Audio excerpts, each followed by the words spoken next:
দিন কখনো মানুষের একভাবে যায় না। একবার ভালো সময়, একবার খারাপ সময় আসতেই থাকবে। তো তার জন্য ধৈর্য ধারণ করতে হবে। আসসালামু আলাইকুম। দেশ এবং দেশের বাইরে যে যেখান থেকে আমার এই ভিডিওটি দেখছেন, আশা করছি আল্লাহর অশেষ রহমতে সবাই ভালো আছেন। আলহামদুলিল্লাহ, আমরাও সবাই ভালো আছি। এ বাজারে টাকা পয়সা না থাকলে তার কোনো দাম থাকে না, আপন মানুষও পর হয়ে যায়। হ্যাঁ, ঠিকই শুনেছেন। কারণ যে নাকি আপনাকে বেশি ভালোবাসে, দেখছেন যে আপনাকে বলছে যে আমি তোমার এটা ভালো চাই, ওটা ভালো চাই, দেখবেন সে একদিন আপনার পিছনেই কুড়াল মারবে। তো এটাই নিয়তি, এটাই বাস্তব। তো আমরা অনেক সময় বুঝি না যে কে আমাদের ভালো চায়, কে খারাপ চায়। একমাত্র মা বাবা ছাড়া কেউই কারো ভালো চায় না। মা বাবা কখনো চায় না যে আমার সন্তান কষ্ট করুক বা দুশ্চিন্তায় থাকুক, কিন্তু অপর যে ব্যক্তিগুলো আছে যারা আপনাকে অনেক কথা বলে আপনাকে উৎসাহ দিবে বা কথা বলে বলে আপনাকে মনে শান্তি দেবে, তো তারা আদতও কিন্তু আপনার মনে শান্তির চিন্তা কখনোই করে না। তারা চায় যে কিভাবে কাকে কোনভাবে পচানো যায়, তো সেই চিন্তাটাই করে।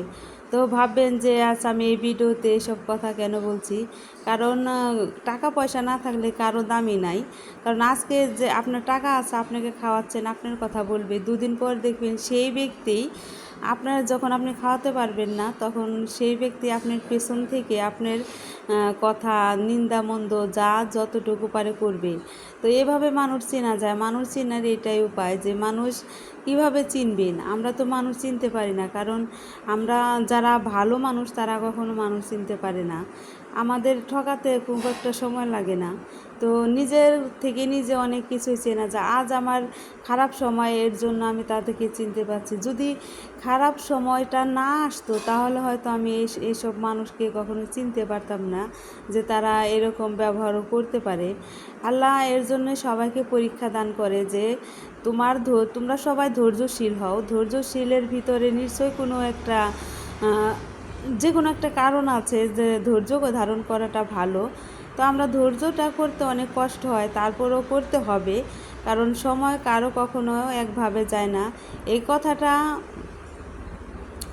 আমার আজকে অনেক খারাপ লাগছে, তো এর জন্য আপনাদের সঙ্গে শেয়ার করলাম। যদি আমার এই কথাগুলো আপনাদের কারো ভালো লেগে থাকে তাহলে অবশ্যই কমেন্ট করে জানাবেন। আর একটা কথা, আপনারা কেউ কমেন্ট করেন না, আমার খুব খারাপ লাগে। জানি না কিসের জন্য কমেন্ট করেন না, কিন্তু আপু ভাইয়ারা আপনাদের কমেন্ট পড়তে আমার খুবই ভালো লাগে। আর এখন তো প্রচুর গরম পড়ছে, এত গরমে তো সব কিছু একবারে ওলোধুলো হয়ে গেছে। আর আমাদের বাসা অনেক বালুর কারণে আমাদের প্রতিদিন এখান থেকে পানি দিতে হয়। আর পানিও তেমন এখন ওঠে না, কারণ সব দিকে তো একবারে শুকনো হয়ে গেছে তার জন্য। আর এখানে দেখেন শাওন এখানে গাছতলায় মাটি খুঁড়ে পানি দিয়ে গোসল করছে। তো আজকের ভিডিও আমার এই পর্যন্তই। সবাই ভালো থাকবেন, সুস্থ থাকবেন। আল্লাহ হাফেজ।